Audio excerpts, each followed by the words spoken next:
ги правиме сите неопходни чекори, за да се креват параметрите на добро по сите овие основи. Единствено кое што влија на лошите параметри во вакви статистички извештаи се политичката криза во државата, која што траеше, има импакт, па затоа индексот на корупцијата е бележан цела 2017 година, не е само од 1 јуни од кога е оваа влада. Затоа во делот и на Doing Business-от јас очекувам да се стабилизират или да растат, заради тоа што редовно еднаш месечно на седница на влада дискутираме на оваа прашање, каде што се обидуваме максимално да ги подобриме и унапредиме сите оние карактеристики кои што влијаат на оценката за Doing Business, кои што претходната влада ги работела и ние продолживме да ги работиме, а кои што до ден денеска се обидуваме преку зајакнување на институционалните капацитети да ги зголемиме.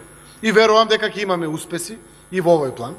Не очекувам такви драматични падови кои што зборувавте 15-20 места доле, не очекувам, заради тоа што знам дека Министерството за финансии ги следи детално сите карактеристики. Знам дека носевме одлука и на влада за одредени законски решенија додат поскратена постапка да ги фатиме на времено роковите, која се завршуваат ваквите извештајни периоди, за да влијае тоа позитивно, и сме посветени целосно заради тоа што и Doing Business листата е важна за привлекување на инвестиции во Македонија, пред се странски, но сигурно е важна и за домашните инвеститори. Борбата против корупцијата е императив во работењето на владата. Законот мора и ќе важи еднакво за сите. И тоа го демонстрираме секојдневно во политиките на владата. Тоа што зависи од владата. Јас сум уверен дека и она која што представува промена на ментален склоп на правосудството истовремено ќе придонесе во секојдневните нивни активности континуирано да ја испраќаат пораката дека законот ќе важи еднакво за сите. Јавно сум зборувал и ќе потврдам: никој не може да остане надвор од законот, макар со умисла нереализирана до крај за некакви коруптивни дејствија. Рак рана во ова општество од самостојноста на Македонија е корупцијата. И борбата против корупцијата ќе остане еден од стратешките цели и приоритети на владата на Република Македонија, се до конечно нејзино откоренување. И дебатата сакам да биде секогаш отворена по ова прашање. Апелирам до критичките медиуми да го следат целиот овој простор, да апелирам до јавноста да биде максимално посветена и така натаму. Затоа што транспарентноста во постапката е една од најсериозните алатки за борба против корупцијата. Во делот на економијата и на растот, едно во мал процент влијание има недоволната храброст на државните службеници за подпишување на постапките за јавни набавки. Но тоа е само еден мал процент. Се разговараше со сите луѓе, правиме гантограми во владата, ги охрабруваме, составуваме комисии, одлуки се носат. Најголем проблем беше што немаше проекти за реализација. И тие проекти кои што беа, мора да бидат коригирани, мора да бидат соодветно поставени или слично. Еден од таквите проекти е проектот Кичев Охрид. Сите знаеме за фалинките, големите пропусти, за големите, да ги кажам, комплетно несериозности при имплементацијата на ваков проект. Лошите проекти доведуваат, меѓу другото, за целокупниот пад и на бруто домашниот производ. Првиот квартал имаме раст на индустријата од 8%, раст во енергетиката од 7%, близу 7% раст и на земјоделието, раст на високоградбата од 2,2%. Само нискоградбата беше околу 40% пад. Зошто? Првата причина е заради немањето на проекти. Втората причина е во делот на статистиката. Во делот на статистиката, пример, Синохидро не беше влезен како статистички податок. Не дале извештај.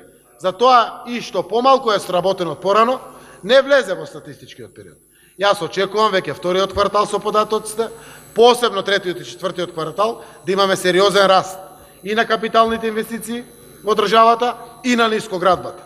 Заради тоа што сите проекти се ослободени, тендерите се распишуваат во државата, има компетативност, преку 100 милиони евра се заштедени пари на разлики од цени во последната година заради транспарентноста на постапката.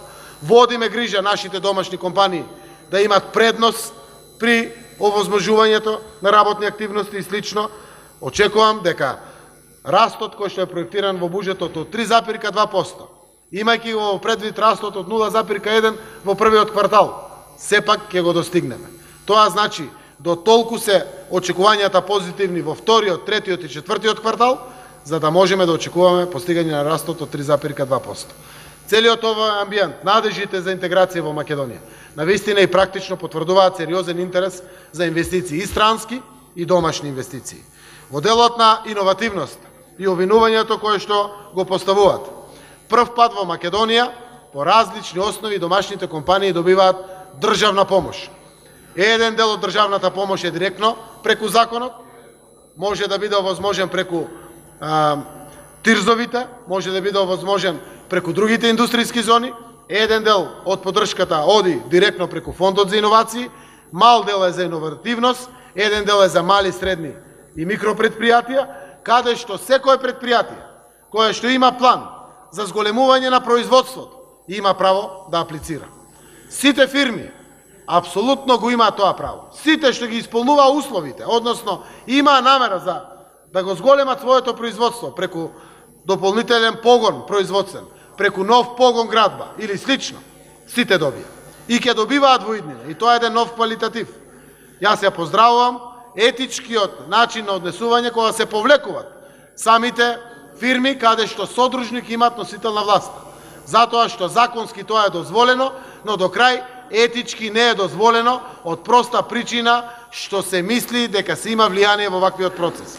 Одлуката ја носеше комисија од меѓународни представници, странци луѓе со повеќе од 10 години искуство, меѓу кои еден е бивши министер од бивша влада, Григор Ташковиќ, каде што буквално се следат критериумите и се носат одлуките.